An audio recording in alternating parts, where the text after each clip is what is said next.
आप सभी को प्रणाम।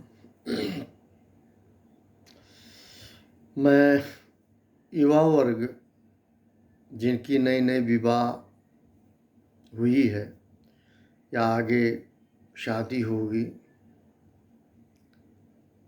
उसके बाद उनका परिवर्तन नर नारी के रूप में होगा, पति पत्नी के रूप में होगा, इस तरह से कहा जाता है।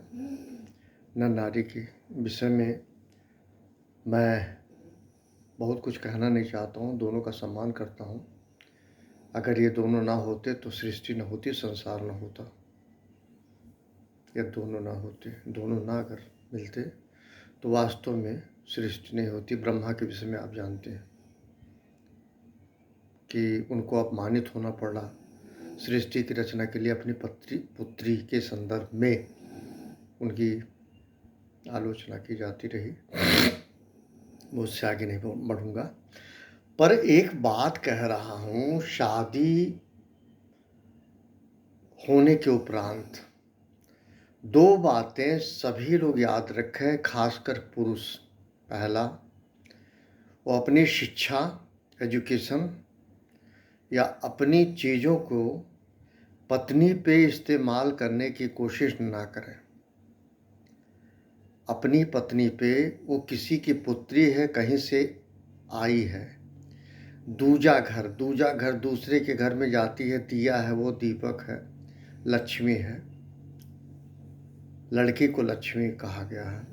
वो जिसके घर जाती है, लक्ष्मी साक्षात निवास करती है। इसका मैं स्वयं उदाहरण हूँ। मेरे पास कुछ नहीं था, मेरी शादी हुई, मेरे बच्चे हुए। आज जो कुछ है मेरी पत्नी के बलबूते पे है। मकान है, संपन्नता है, सब कुछ है। मैंने कुछ नहीं किया, सब मेरी पत्नी ने किया। मैं उनको क्रेडिट देता हूँ। ये एक बात रही। हम बूढ़े हो चले हैं और पहले पुरानी बातें हैं। कैसे बीता, क्यों बीता, किस तरह से बीता, मुझे नहीं पता। पुनः सभी पुत्रियों को मेरा प्रणाम। और यदि कहीं कोई मेरी बात बुरी लगे तो मैं क्षमा प्रार्थी भी हूँ। हाथ जोड़ के मैं पुनः आ रहा हूँ पुरुष पे। पुरुष अपने शिक्षा का इस्तेमाल कम से कम अपनी पत्नी पे ना करे। दिल से करे, जो करे दिल से करे। अपनी योग्यता को वहाँ मत दर्शाए, मत जताए। सुप्रीम कोर्ट के एक जज हुआ करते थे, मार्कंडे काटजू जी। उस समय सुप्रीम कोर्ट में जज थे, वर्तमान में सोशल एक्टिविस्ट हैं। उन्होंने एक चीज कहा था पत्नी के विषय में कि if wife says the sun rises in the west, the sun rises in the west, पति को मान लेना चाहिए। उसके पीछे क्यों कहा है उन्होंने? वर्तमान मत बर्बाद कीजिए अपनी पत्नी के साथ। आप दिन भर थके हारे जब ऑफिस से आते हैं कार्य संपन्न करके, तो घर में आते हैं तो जो पत्नी होती है वो पीपल का पेड़ होती है। पीपल के विषय में पता नहीं आपको पता है या नहीं पता है, मैं आपको बताऊं। हवा चल रही हो ना चल रही हो, पूरा मौसम शांत हो, फिर भी पीपल एक ऐसा वृक्ष है जो शीतलता देता है। बताते हैं सोया हुआ भी पीपल हवा देता है, पीपल का वृक्ष। तो जो पत्नी है उसको पीपल मान लेने में बुराई नहीं है।